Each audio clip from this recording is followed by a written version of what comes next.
Bueno, muchas gracias. ¿Se escucha bien? Bien. Bueno, muy buenas tardes a todos y a todas. Muchas gracias, Jorge, por recibirnos acá en Avellaneda. Para nosotros, Avellaneda es una de nuestras casas. Una de nuestras casas. Tenemos muchas casas en la provincia de Buenos Aires. Esta es una. Y gracias, por supuesto, a la CTA, a Hugo, a toda la directiva de los compañeros y compañeras de la CTA, con la cual nos une y nos identifica no solamente el hecho de que hayamos compartido políticas de gobierno, creo que tenemos una mirada y una visión de la historia, de nuestra historia. Ustedes saben que yo soy fanática de la historia.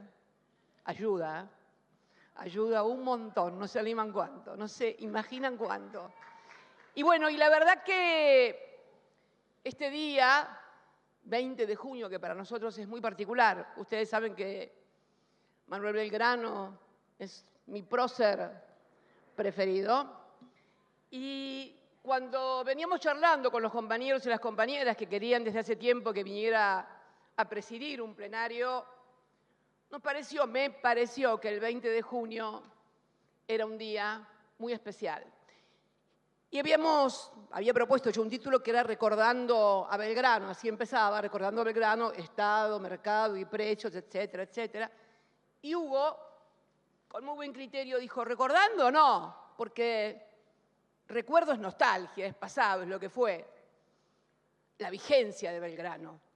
Y cuando recién Jorge leía algunos pasajes de cómo pensaba Belgrano acerca de la producción, del trabajo, de la deuda externa, bueno, que pueden pasar 200 años. A los que no les gusta mirar el pasado, yo desconfío de los que no les gusta mirar el pasado. Será porque además no les gustan las cosas que hicieron durante el pasado. Yo no tengo problemas con el pasado, con el mío, con el del peronismo. Creo que es muy importante, pero además porque, ¿cómo fui? Yo por lo menos me hice peronista, yo no viví el peronismo, soy del 53, tenía apenas 2 años. Imagínense si cuando venían a contarnos que había sido el peronismo, lo que había pasado, no, esas son cuestiones del pasado. ¿Cómo cuestiones del pasado? En el pasado, en la historia, nuestra propia historia, encontramos las claves, decodificamos lo que pasó y podemos atisbar lo que puede pasar. Y entonces, atisbando lo que fue y lo que viene, actuar en el presente. No se puede actuar en el presente sin estos dos elementos. El conocimiento del pasado y la imaginación y la estrategia del futuro. De eso se trata, en definitiva, la militancia, la construcción y la estrategia política. Pero bueno, me parece que también, y por eso elegimos Estado, mercado y precios, trabajo, producción y política social en una economía bimonetaria, porque esta es la cuestión. Y esto implica comenzar a decodificar las palabras, porque a través de la significación de las palabras empieza la dominación de lo que dice Hugo, cultural. Y a propósito de esto, en el siglo XXI advertimos, ya lo veníamos advirtiendo a fines, en las postrimerías del siglo XX, el ataque formidable sobre el concepto del Estado. El Estado no sirve, el Estado hay que achicarlo, el Estado es una porquería, el Estado impide el desarrollo de las libertades individuales. Lo escuchamos todos los días. Pero si miramos este siglo XXI y las crisis, las 3 grandes crisis de este primer cuarto de siglo. La primera gran crisis fue la del 2008. El 2008, yo recién asumía hacía muy poco tiempo como presidenta, y el mundo se desplomó, literalmente. Lehman Brothers, Fannie Mae, la subprime, las hipotecas, se vino todo abajo. No se recordaba desde el año 1930 una crisis económico-financiera como las características de la del 2008. Para colmo, nos agarró en el gobierno con la crisis propia, autóctona, folclórica casi podríamos decir, de la 125. A ver, nos agarró la del 2008 con la crisis nuestra propia, autóctona, de la 125.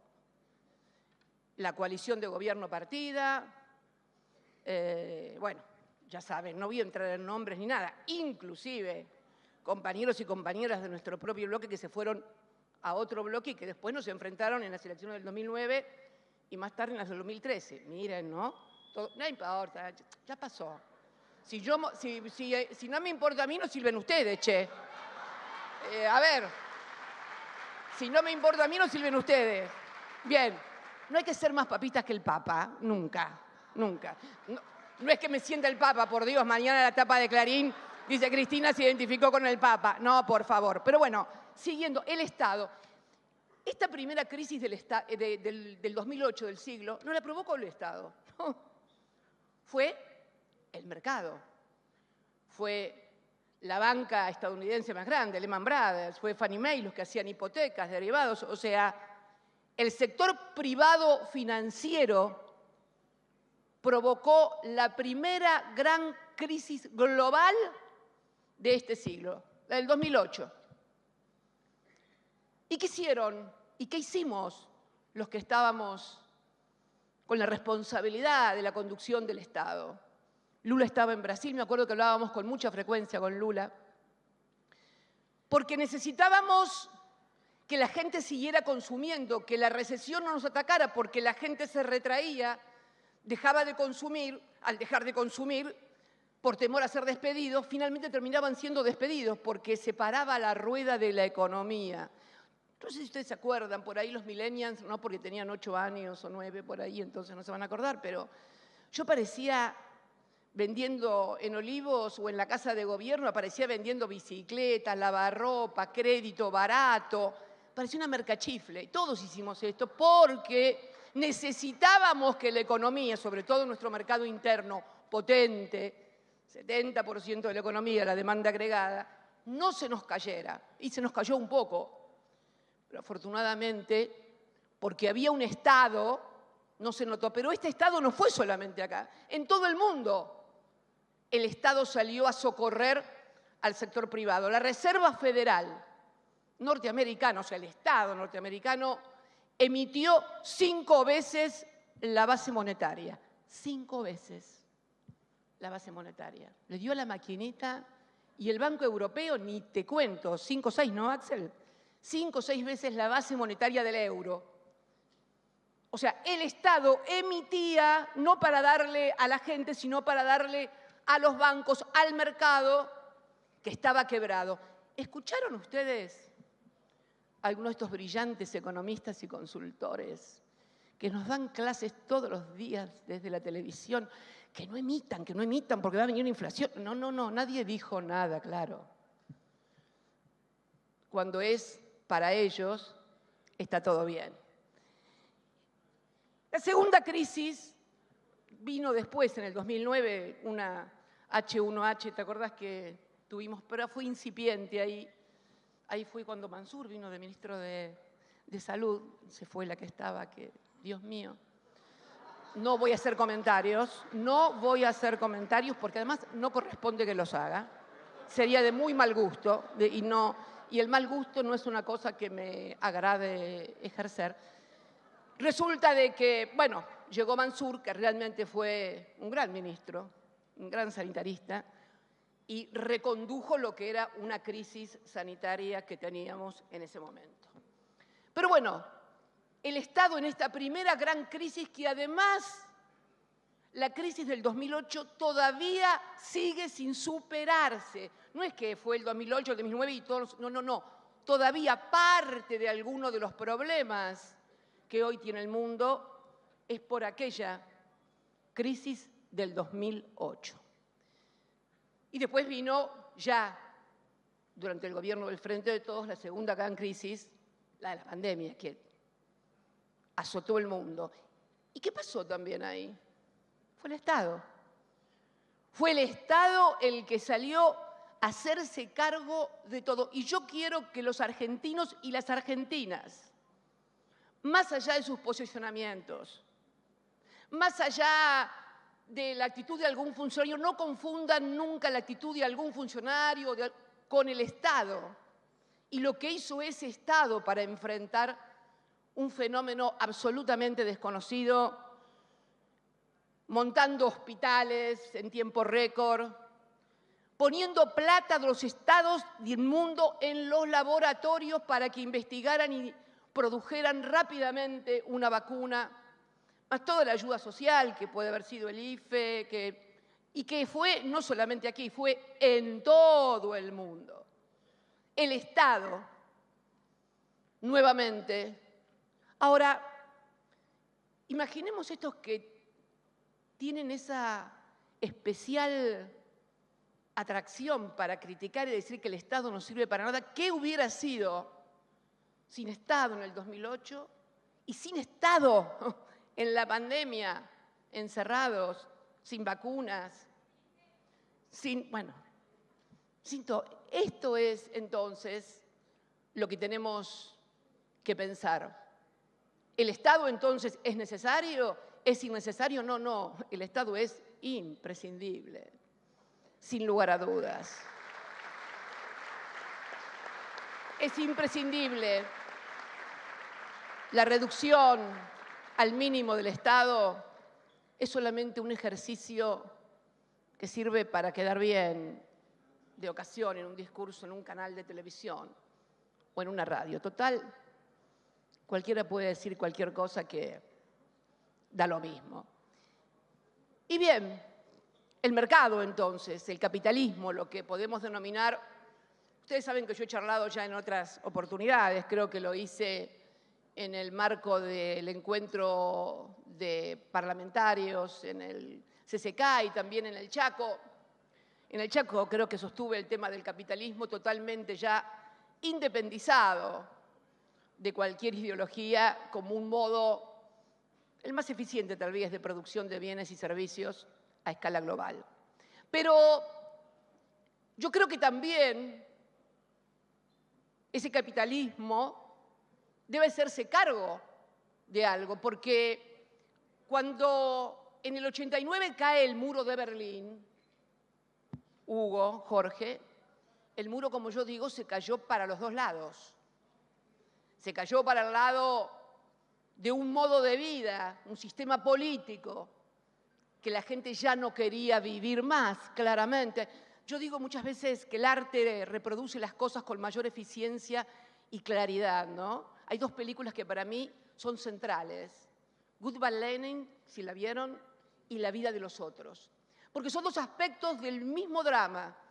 El Goodbye Lenin hacía alusión al que quería comprarse mermelada y no tenía, o sea, al consumo, a los bienes cotidianos, a lo que nos gusta comer, a lo que nos gusta ponernos una ropa, un par de zapatillas. La vida de los otros hacía alusión a algo más profundo todavía, al control social y estatal sobre el pensamiento, la vida, la opinión y la vida privada de los demás. La conjunción de estas dos cosas produce el colapso de un sistema. Y es como yo digo que también el muro cae para el lado del capitalismo. Convencieron a todos y a todos los convencieron de que ser comunista era malo. Bueno, ahora somos capitalistas, pero queremos consumir, queremos tener acceso a la comida, a la ropa, a la vivienda, a la salud y a la educación. Porque si vamos a hacer capitalismo, hagámoslo en serio y para todos y todas. Para todos y todas, sin exclusiones. Entonces, digo, en esto que vivimos de Estado y mercado y la Argentina, precios era el otro concepto que habíamos incluido, ¿qué es lo que escuchamos en esta Argentina donde una vez más la inflación parece haberse disparado? Bueno, los mismos que durante todo el tiempo van a los canales de televisión a decirnos que el Estado es el culpable de todo lo malo que nos pasa y el sector privado solo es bondad, benevolencia, etc. Nos dicen que en realidad la inflación la produce el déficit fiscal. Esto es, y ojo que no voy a hacer una apología del déficit fiscal, estoy tratando de analizar realmente cuáles son las causas de este fenómeno único en la Argentina, porque inflación hoy tenemos después de la guerra, que fue la tercera crisis grande que tenemos en lo que va del siglo XXI entre Rusia y Ucrania, y que provoca la estampida fundamentalmente de precios en materia de energía y de alimentos, pero ojo, ya en la Argentina teníamos una inflación que nos es propia, histórica y que casi integra el ADN de las últimas décadas. ¿Cuál es la diferencia? ¿Ustedes se acuerdan que yo en Chaco mencioné a Simón Kuznets, aquel famoso premio Nobel, analista de los países emergentes y desarrollados y del término PIB, Producto Bruto Interno, que decía que había 4 tipos de países en el mundo: los desarrollados, los emergentes, Japón y Argentina. Bueno, sí, esto lo decía muy claramente. Y entonces cuando uno escucha todos los días en los medios de comunicación, el problema es el déficit fiscal. De la emisión no voy a hablar porque hablé en Chaco y mostré el gráfico donde no se había incrementado la emisión. Pero hoy voy a hablar del déficit fiscal. Yo quiero que, porque me traje unos numeritos ahí, a ver. G20, ustedes saben el G20 del cual la Argentina forma parte, se integra por países desarrollados y emergentes. Nosotros somos parte de los emergentes. Miren, ahí está el resultado fiscal primario de las economías del G20. Miren en la posición de déficit que está la Argentina, 13ª, 13, el número de la Jetta. Ahí estamos. Fíjense, todos los países anteriores tienen muchísimo más déficit que nosotros. Este es el primario. Fíjense, Estados Unidos, ese se lleva las palmas. Estados Unidos se lleva las palmas. El mayor déficit fiscal lo tiene, y no de ahora del 21, vienen históricamente con déficit fiscal. Lo mismo países como Francia, como Japón, déficit fiscal. ¿Me ponen el mapita? Miren, este es el mapita. Sí, no hace falta que lo explique. Los rojos, los más intensos, los menos intensos, tienen que ver con los países del mundo que tienen resultado fiscal primario. ¿Qué es primario? Antes de pagar la deuda, antes de pagar los servicios financieros de la deuda, tienen ese resultado. Vamos con el resultado fiscal definitivo después de pagar deuda, por favor. Que son números también, columna. Ahí lo tenemos. Otra vez, 13º. Fíjense, Estados Unidos también récord en materia de déficit fiscal total. Todos los demás países que nos anteceden, estamos hablando de India, Estados Unidos, Reino Unido, Australia, Japón, Italia, Francia, Sudáfrica, China, Unión Europea, Canadá, Indonesia, etcétera, etcétera, etcétera. El segundo mapa, por favor. Bueno, el segundo mapa es The War, catastrófico. Miren, todo rojo, todo rojo. ¿Qué quiere decir esto? ¿Que el déficit fiscal es bueno? No es que el déficit fiscal es bueno. No estoy hablando de lo que es bueno y lo que es malo. Estoy tratando de encontrar las causas verdaderas de por qué tenemos esta inflación única en el mundo. Única en el mundo. Por el déficit fiscal no es, porque si no, otros países deberían tener muchísimo más. Ahora me van a decir, pero ¿y el superávit comercial? Vamos al superávit comercial, por favor. Bueno, acá vamos al superávit comercial de los países desarrollados.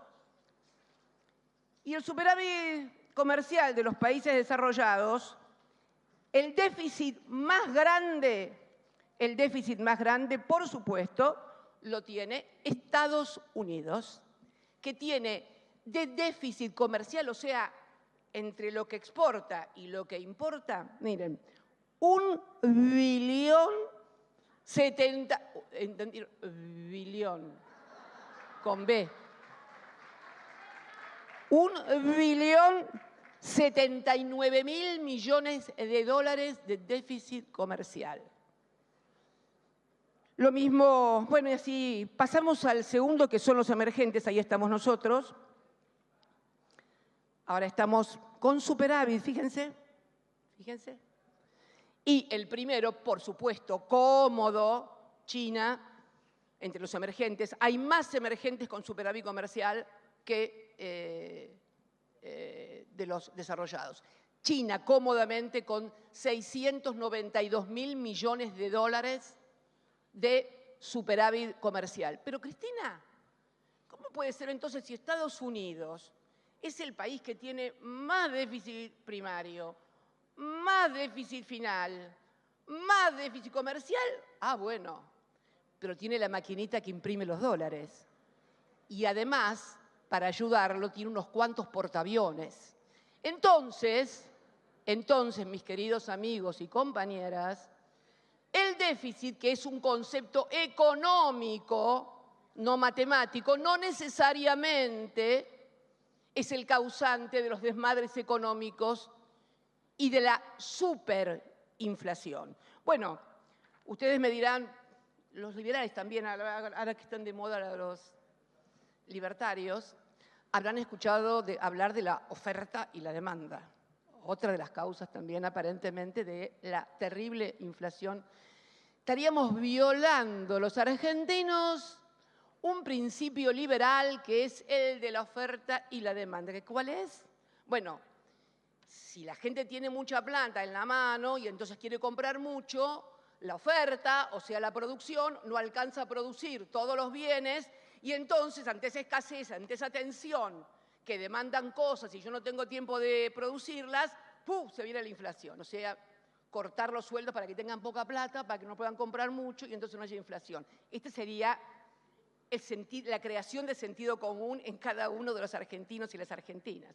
Pero fíjense, cuando voy, porque ¿qué es? ¿Cuándo puede haber? Y cuando se satura la producción y no alcanza a cubrir la demanda. Pero cuando voy a mirar en el INDEC, los 12 bloques industriales que mide el INDEC, ustedes saben que para medir el uso de la capacidad instalada de la industria, o sea, de los que producen los bienes y los servicios, se mide por capacidad instalada. Y cuando voy a ver la capacidad instalada de los 12 bloques están por arriba de la Argentina que recibimos en el 2019, pero por abajo de la del 2015. Y los números, no se los quiero mostrar porque si no los voy a aburrir de números, y los números del uso de capacidad instalada no estarían indicando al contrario.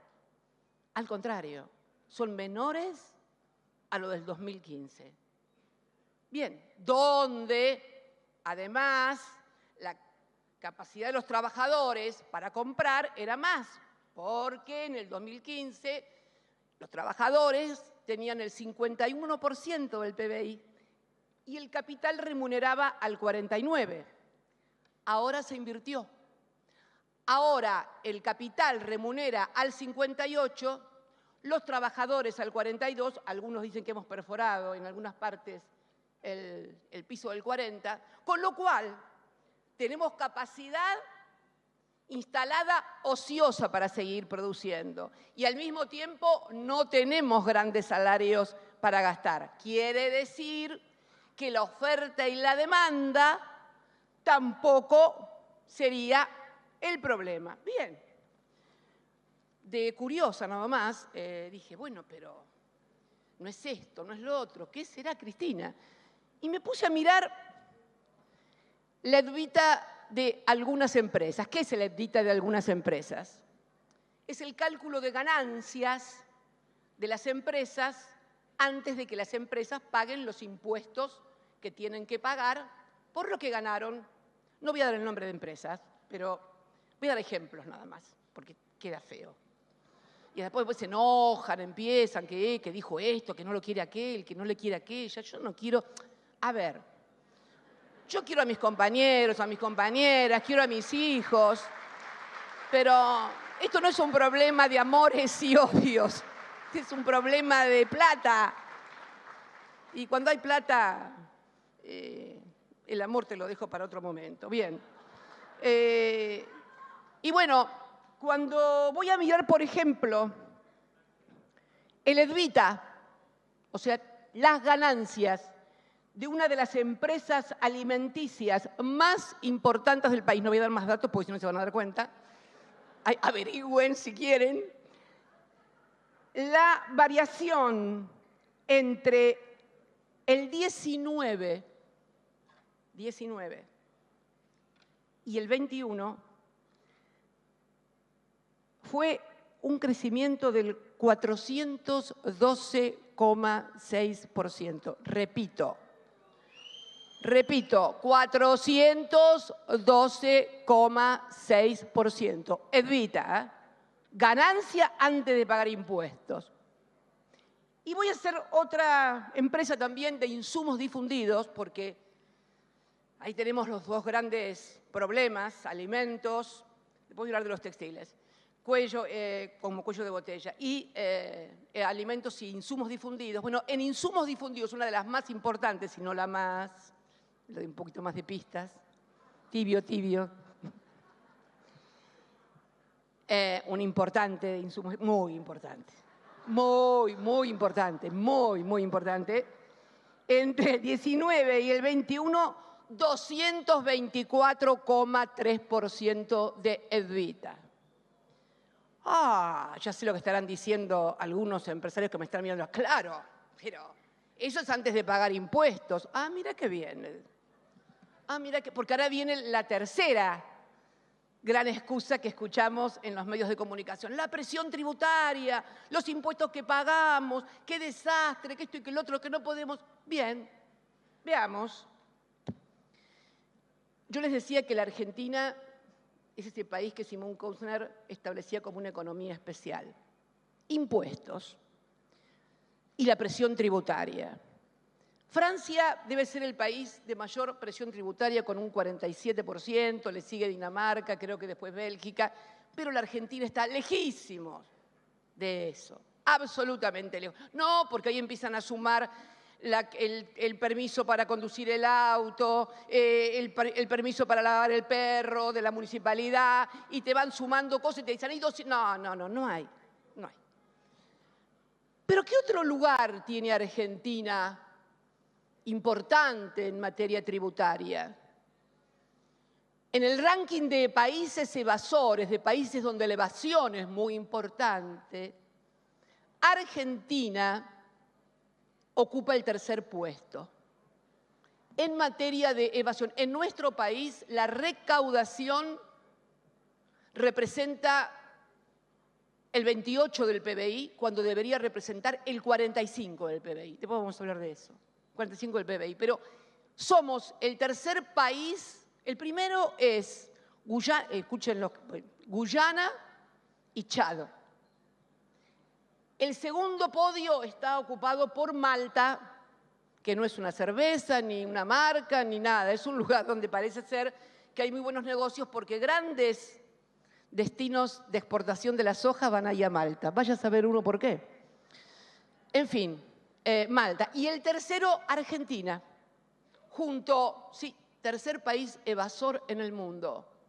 Tercer país evasor en el mundo, junto a Comoras, a Zambia, a Pakistán y no me acuerdo a qué otro país más.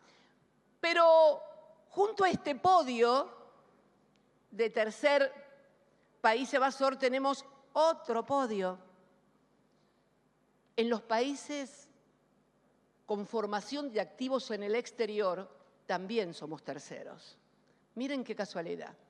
Somos terceros en evasión y terceros en formar activos en el exterior. Esto es, ciudadanos que sacan dólares, porque los pesos, ojo, no se llevan pesos al exterior, no los aceptan, dicen. Parece ser que en el exterior aceptan únicamente euros y dólares, así que, y por supuesto, en todo lo que estamos viendo a diario, no hay un euro blue, ni hay un contado con liqui, es todo dólar.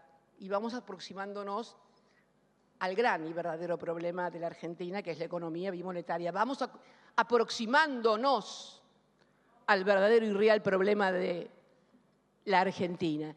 Y entonces tenemos que la Argentina es el tercer país en evasión del mundo y el tercer país en formación de activos en el exterior. Lo dije en la Plaza de Mayo, creo, el 10 de diciembre, cuando dije que no es que nos falten dólares, los dólares están afuera. Y eso es el problema que hoy tenemos. Lo dije en Chaco y lo vuelvo a decir ahora, la escasez en dólares y la economía bimonetaria. ¿Por qué? Porque en realidad la necesidad de tener dólares para financiar las importaciones, que eso es otro problema que tenemos también de la producción, se forma en activos en el exterior. No es que no haya dólares o nos falten dólares o que la economía argentina no produzca dólares. La economía argentina produce dólares que se evaden bajo muchísimas formas. Las importaciones, lo que dije y le molestó por ahí a alguno el otro día en YPF, Festival de Importaciones, sí, hay Festival de Importaciones. Hay Festival de Importaciones.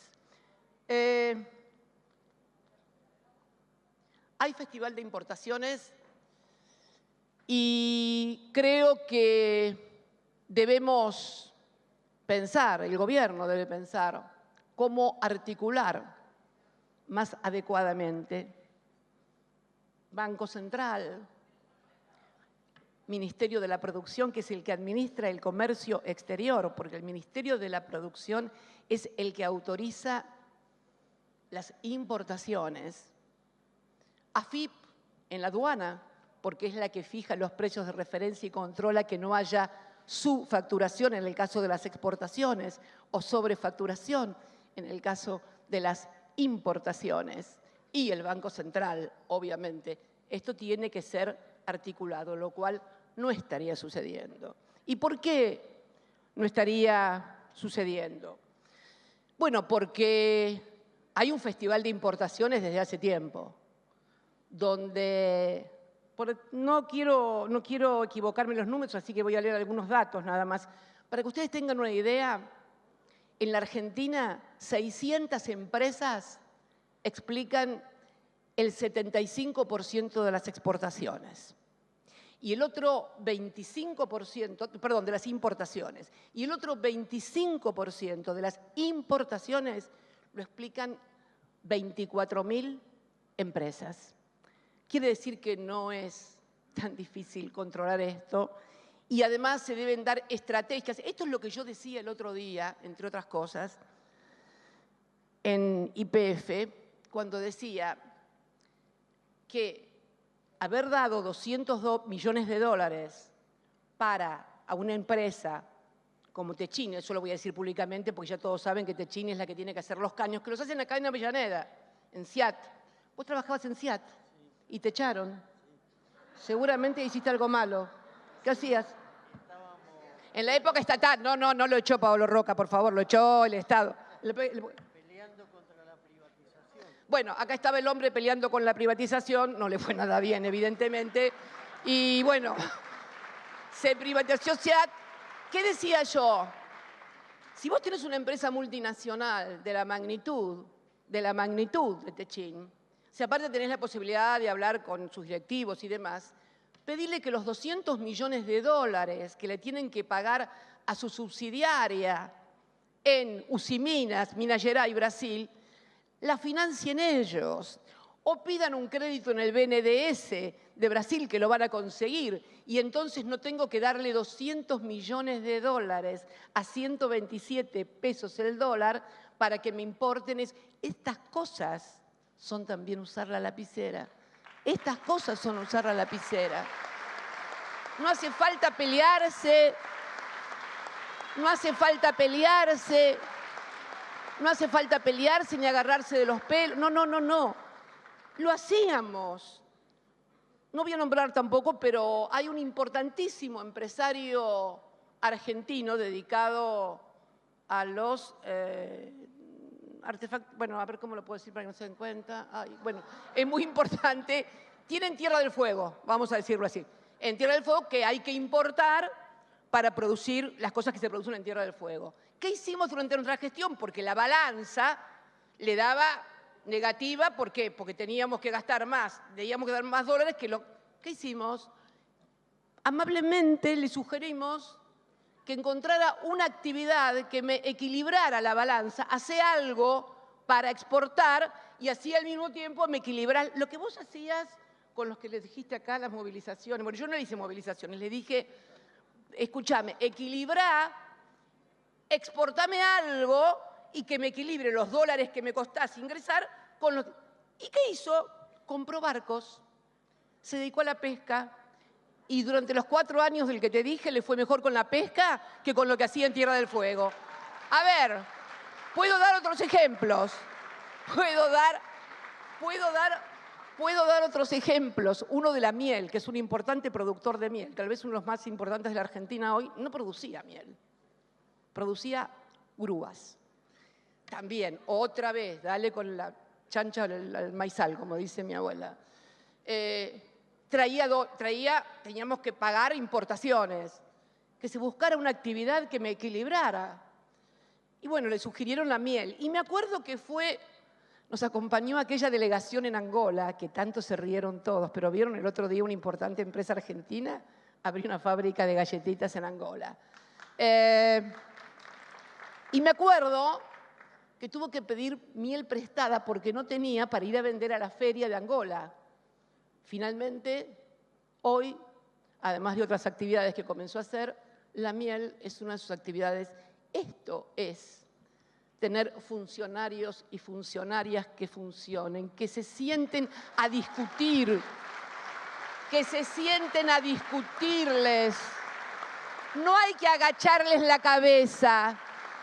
No hay tampoco que pelearse, hay que discutirles, sugerirles orientaciones. Se puede hacer. Fíjense, nosotros no teníamos acceso a los mercados de capitales, tampoco hay ahora, pero en ese momento la regulación monetaria o la regulación cambiaria te permitía sacar hasta $2.500 por mes. Hoy son $200 y tenemos problemas. Les voy a dar algunos detalles sobre importaciones, pero quiero que retengan los números. 600 empresas explican el 75% de las importaciones. Y también en esto, el diablo, que como le gusta decir a Axel, anda en los detalles. Mirando, me entero que además, ¿quiénes han aparecido también en el mundo de las importaciones? Los jueces y los fiscales. Ajá. Miren, les voy a dar un dato. Entre enero del 21 y marzo del 22 salieron del país 1.847, creo, si mal no recuerdo, después lo voy a mirar, millones de dólares de importaciones autorizadas por jueces y fiscales, con amparos. Más de 6.500 expedientes judiciales de amparo. Fíjense, ¿ves? Esos jueces no siguen la doctrina de Rosengrad. Donde hay una necesidad de dólar, ahí habrá un juez y un fiscal para darle dólares a los importadores. ¿Vieron?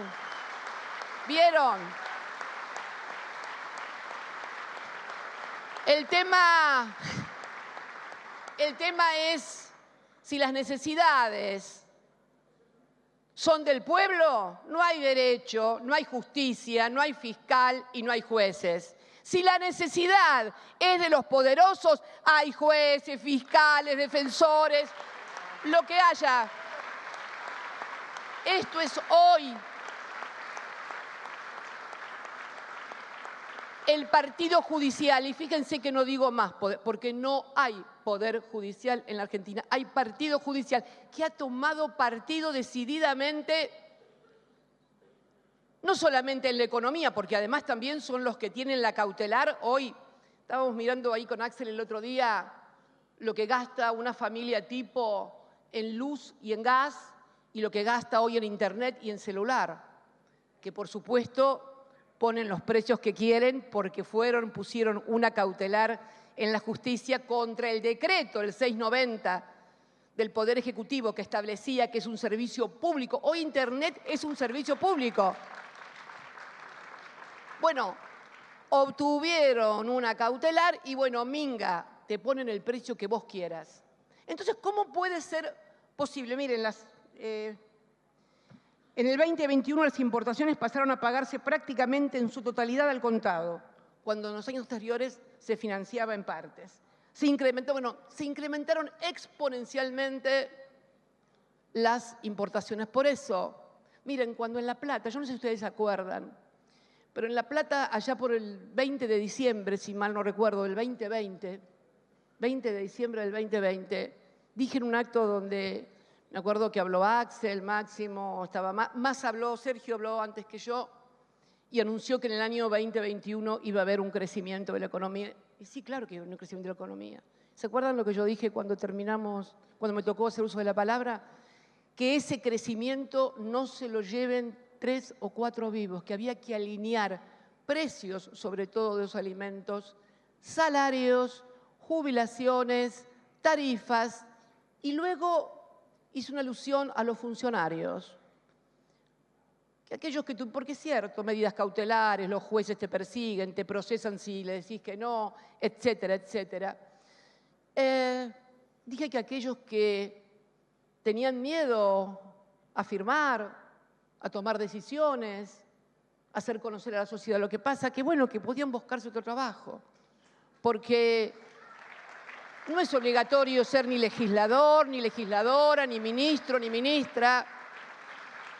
Y la verdad que estas son las cosas que por ahí aparecen como discusión y como pelea, que son miradas diferentes acerca de cuál es el rol, lo que vos hacías. Yo recién te escuchaba a vos, Jorge, contar todo lo que hiciste aquí en Avellaneda, movilizaste, te fuiste contra las empresas que te hacían juicio. Bueno, a mí me gustaría que esa experiencia también la cuentes en el Gabinete Nacional para ver si pueden hacer lo mismo que vos y podemos mejorar las cosas.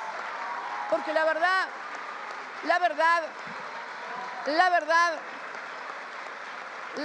que necesitamos hombres y mujeres. Quiero ser sincera, no quiero ser, porque saben que siempre digo lo que pienso.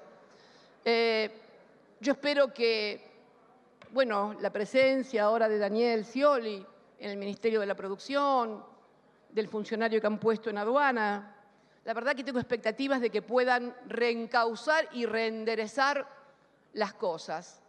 Pero tenemos que ponernos de acuerdo cuál es el criterio para hacer estas cosas, porque la verdad que, y que nadie se preocupe, que la unidad del Frente de Todos nunca estuvo ni estará en discusión. Esto quiero que quede claro. Muy claro. Muy claro. Pero, como decía Hugo recién, la voz no es mi voz, es la voz de los que queremos representar de lo que le pasa a la gente, no es mi voz. Mi voz la escucharon ya mucho durante 8 años. En definitiva, cuando hablamos, es también porque estamos ejerciendo una representación política. No estamos acá únicamente. Yo miraba recién ese video, tal vez esto no sea entendido porque tal vez las vivencias no fueron todas iguales. Y es cierto que no fueron todas iguales. Yo veía el video de la CTA recordando lo que fueron los 4 años de lucha, ¿no? Macrismo. Y Hugo que decía que le parecía que le faltaba algo y se acordó de aquella mágica, para mí fue mágica, no la voy a olvidar nunca, movilización del 13 de abril. Y claro, los que no vivieron eso, los que no fueron despedidos al otro día, los que no les leyeron los Facebooks o los Twitter y después los despedían, a la gente de ATE, ahí está el Tano, lo veo al Tano Catalano, sufrió mucho.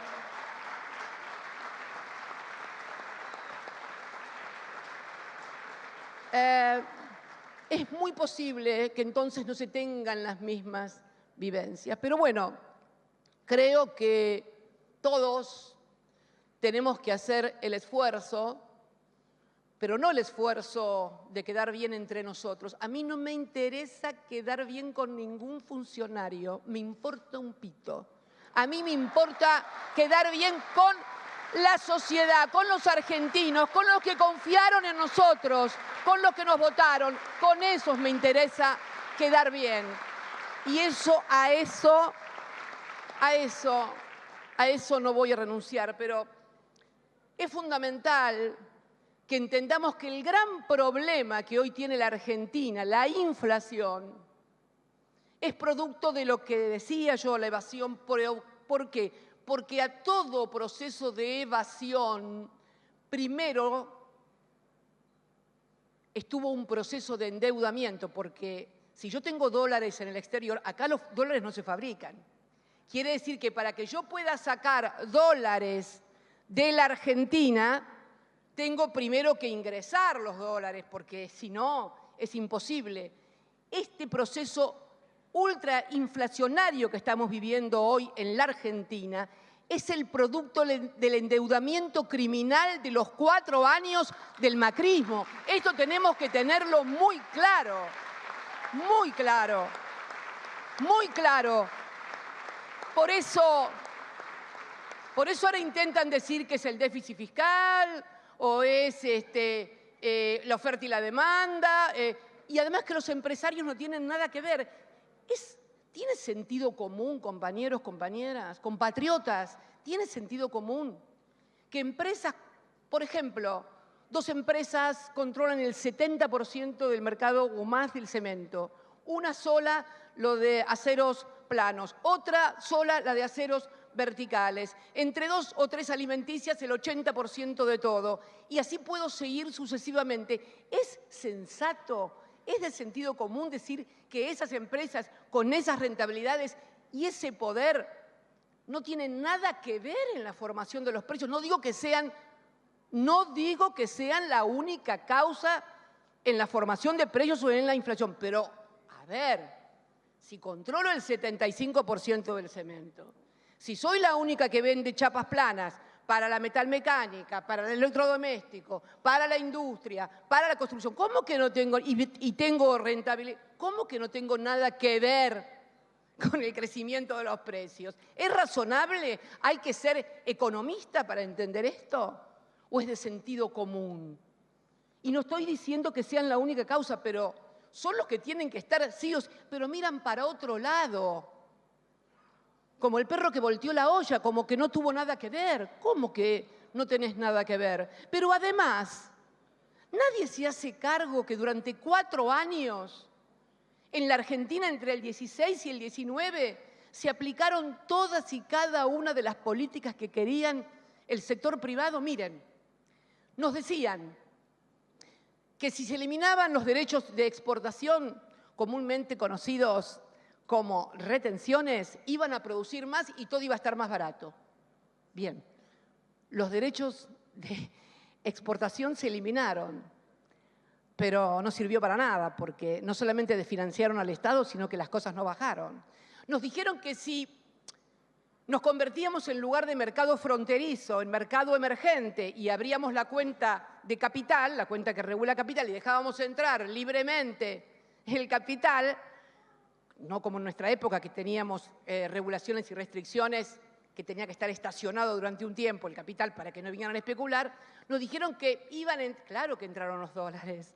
En el año 16 y 17, 2016 y 2017, la República Argentina fue el país que más se endeudó en el mundo. En el mundo. En el mundo. Ese endeudamiento, esa restricción que hoy tenemos, y para colmo, la frutilla del postre. Hace 4 años, hoy, un 20 de junio, a veces pienso que lo hacen a propósito. A veces pienso que lo hacen a propósito para humillarnos, para esta cosa que decís vos de los derrotamos, mirá lo que son. Hace 4 años, el board, como le dicen ellos, el board del FMI, los que están ahí en el FMI, aprobaron aprobaron el... Quiero leerles el comunicadito. Quiero leerles 2 minutos, por favor. Acá está. ¡Ay, Dios mío, esta porquería! Acá está, a ver. A ver. Acá está. El directorio, leo, esto es comunicado oficial del Fondo. El directorio ejecutivo del Fondo Monetario aprueba un acuerdo stand-by por $50.000 millones para la Argentina. El directorio ejecutivo del Fondo Monetario aprobó hoy un acuerdo a favor de Argentina en el marco de un acuerdo stand-by de 3 años por $50.000. La decisión del directorio permite a las autoridades, estará disponible estará disponible a lo largo de la duración del acuerdo, supeditado a exámenes trimestrales a cargo del directorio. Y después dice en el último párrafo, el plan económico de las autoridades argentinas, o sea, decían que el fondo siempre te hace escribir eso, que el plan de las autoridades, si te dan el plan es de ellos, de acá a la China, pero a ver, desde el año de la posguerra, ¿cuándo se fue? En Bretton Woods, 44 para acá, siempre es así, no es... Bueno. El plan económico de las autoridades argentinas, respaldado por el acuerdo stand-by, busca reforzar la economía del país, restableciendo la confianza del mercado, 18 estoy hablando, mediante un programa macroeconómico coherente que reduce las necesidades de financiamiento, encausa la deuda pública argentina por una trayectoria descendente firme y afianza el plan de reducción de la inflación mediante metas de inflación, etcétera, etcétera, etcétera, etcétera. Hoy, hace exactamente 4 años de esto. Y hoy junto al endeudamiento privado que superó largamente los $100.000 millones, constituye el verdadero fundamentals del proceso inflacionario que tiene la Argentina. Todos los procesos inflacionarios que tuvo la Argentina fueron precedidos de un ciclo de endeudamiento previo. Pasó con la dictadura, donde nos cambiaron la matriz económica y donde aparecimos en octubre del 83 con $45.000 millones que estaba estatizado. Miren los del Estado y el mercado. El Estado había tomado la deuda de los privados, de los grandes grupos privados, y la había estatizado. Para eso el Estado era fantástico. Para eso fue buenísimo. Y habíamos pasado de $5.000 millones de deuda y una matriz productiva basada de acumulación de capital basada en el trabajo, habíamos pasado a una matriz financiera que terminó el proceso hiperinflacionario de Alfonsín. Lo mismo pasó más tarde con el endeudamiento, que fue peor porque se quedaron con los ahorros de todos los argentinos y directamente voló el país. Pero toda crisis económica e inflacionaria previa es el endeudamiento. ¿Y por qué? Porque es acá donde juega la economía bimonetaria.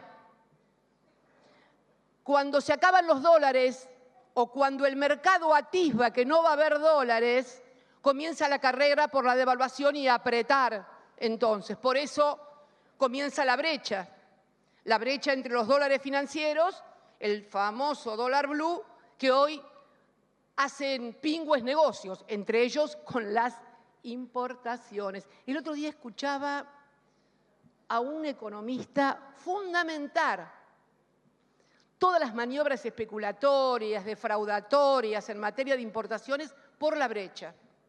No, lo que pasa es que cuando hay una brecha, decía, pero muy serio lo decía, mira vos, o sea que el problema no es la honestidad o la deshonestidad, es la brecha.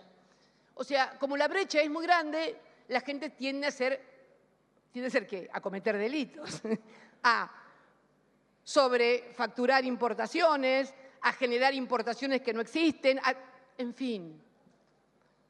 Esto es lo que está pasando. Y entonces, esta economía bimonetaria, que no solamente necesita dólares para pagar las importaciones que todavía nuestro aparato productivo demanda para tener actividad, es la que también se le exigen los dólares para la fuga en el exterior.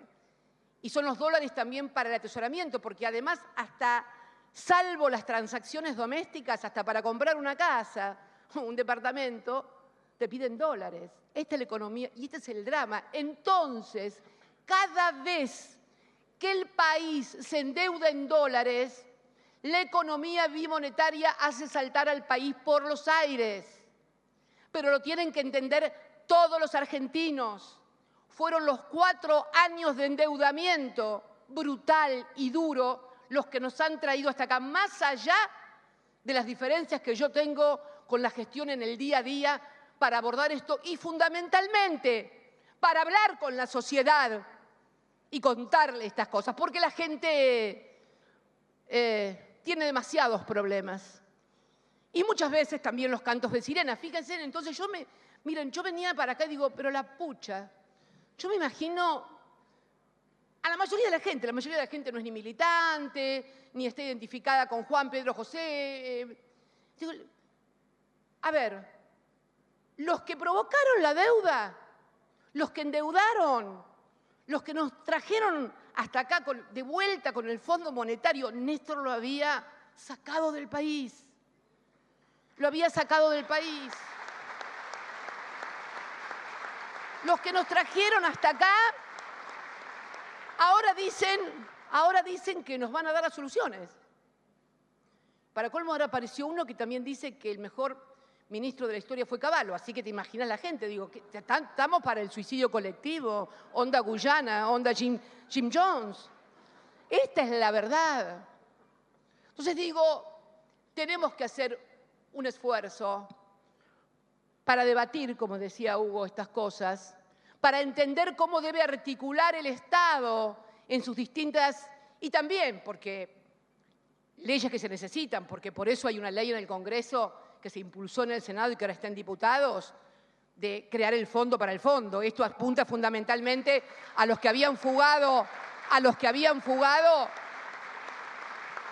pero claro, nadie la quiere aprobar en diputados, digo. En Senado la discutimos y obtuvo media sanción. O también otra discusión que estamos dando actualmente en el Senado sobre el secreto fiscal, porque es un yeite maravilloso. O sea, el Banco Central te dice, no, hay secreto bancario. Los de la Comisión Nacional de Valores te dicen, no, hay secreto bursátil. Y la señora FIP te dice, no, hay secreto fiscal. Entonces, los que tienen y los que han tenido la sartén por el mango y el mango también están de fiesta, muchachos. Este es un Estado estúpido. Un Estado en donde no se articula la información que tiene el Banco Central con la información que tiene la CNB, con la información que tiene la FIP, para poder desarticular y desarmar la estafa, porque han estafado a la Argentina. La han estafado. Y todos tienen miedo. No, que no puedo hacer eso porque hay secretos. No, que no puedo. Bueno, sí es cierto que existen, pero tampoco no hay voluntad ni actitud de cambiar las cosas para desarmar lo que ha constituido una verdadera estafa de los argentinos. Por eso creo que es necesario charlar estas cosas y finalmente, bueno, también iba a hablar del trabajo, pero ya es como que mucho tiempo, ¿no?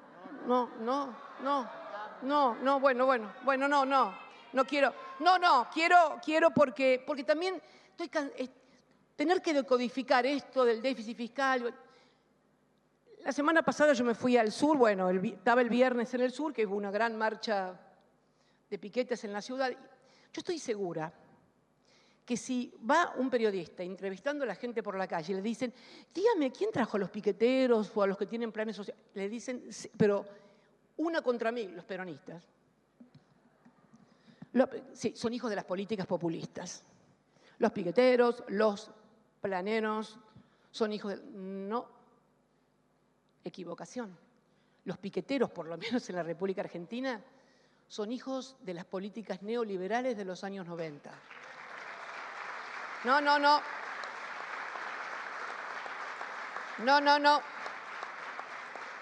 No nacieron con ningún gobierno populista. Fueron el producto de los altos índices de desocupación y de la falta de trabajo y oportunidades en la República Argentina. Y también lo recuerdo porque cuando en el año 2003 Néstor asume como presidente, había el plan, ¿te acordás, Jorge? Jefes y jefas de hogar que había creado Eduardo Duhalde, que lo había creado bien.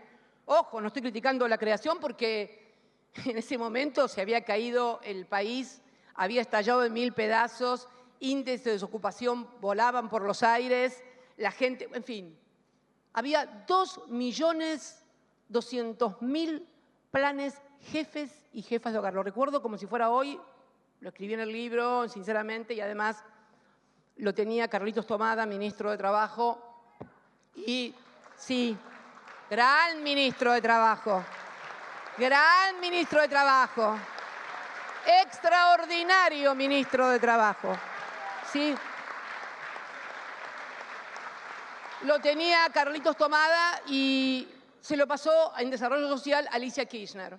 2.200.000, claro, había 23% de desocupación, 2 dígitos.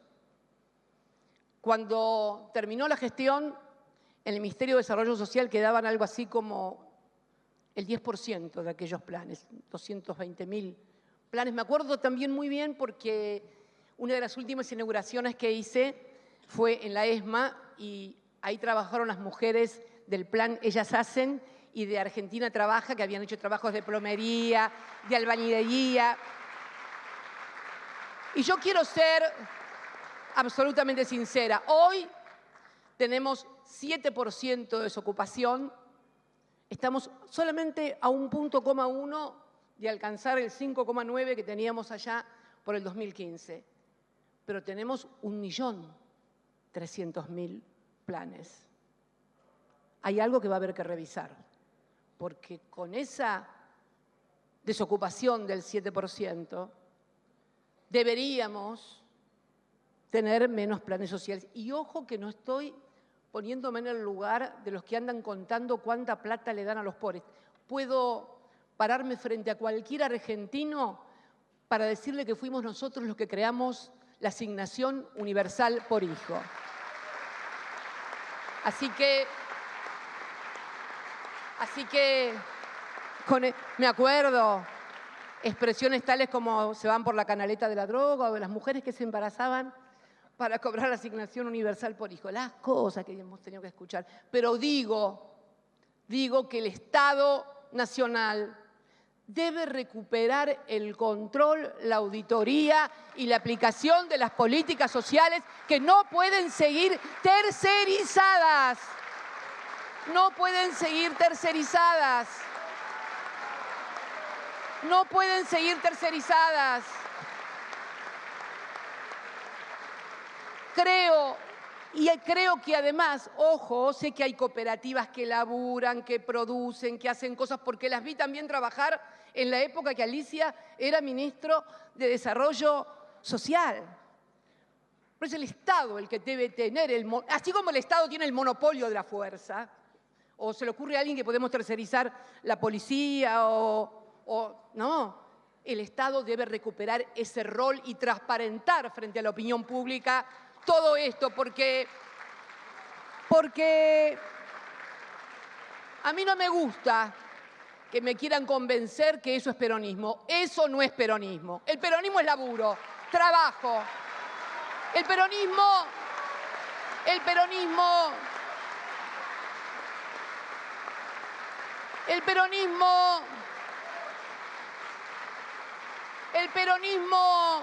no es depender de un dirigente barrial para que me dé el alta y la baja, no. Y sobre todo las mujeres, que son las más explotadas. Y sobre todo las mujeres, que son las más explotadas.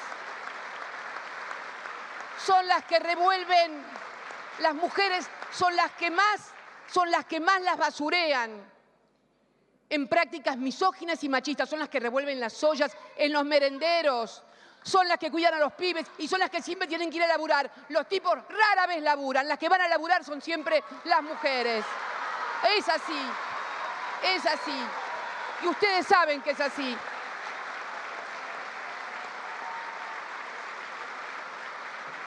Entonces, que el Estado que el Estado recupere en nombre de los que nos dieron vida, en nombre de Perón y de Evita. Si Evita lo viera, mamita, mamita, mamita, mamita, imaginando y leyendo todo lo que hizo Evita, mamita, mamita, bueno, no, por favor, ahí, no, no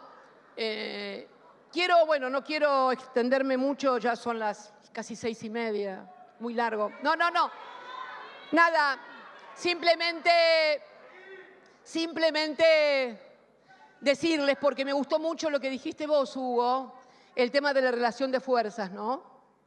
Y esta cosa de la relación de fuerzas. Y lo escuchaba recién a Jorge contar cómo les armó una movilización a los que no querían pagarle la tasa, no sé qué cosa. Y también pienso en Belgrano, ¿no? En la relación de fuerzas. O en San Martín. Digo yo, si San Martín hubiera pensado en la relación de fuerzas, ¿quién cruzaba la cordillera de los Andes? ¿Quién cruzaba la cordillera de los Andes? Si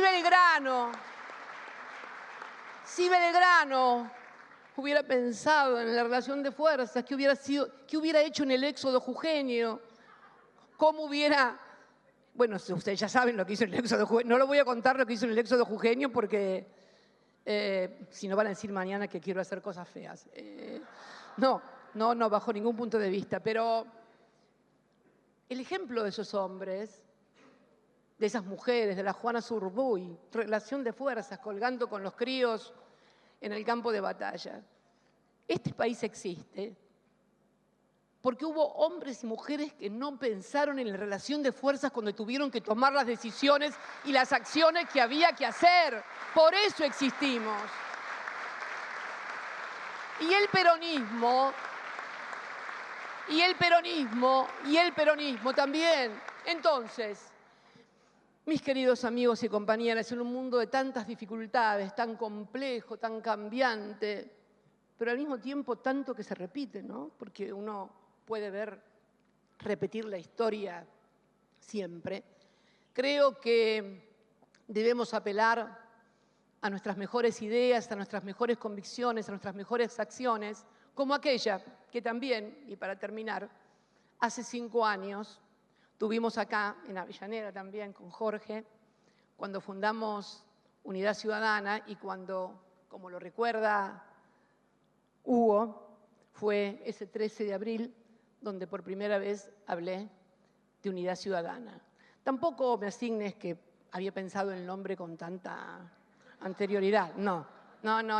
Lo que pasa es que me acordaba lo que había dicho y bueno, fue muy buen nombre y fue una buena experiencia. Por eso hoy somos gobierno. No olvidemos esto, de dónde venimos y por qué ganamos. Y no lo hagamos únicamente por ganar las elecciones.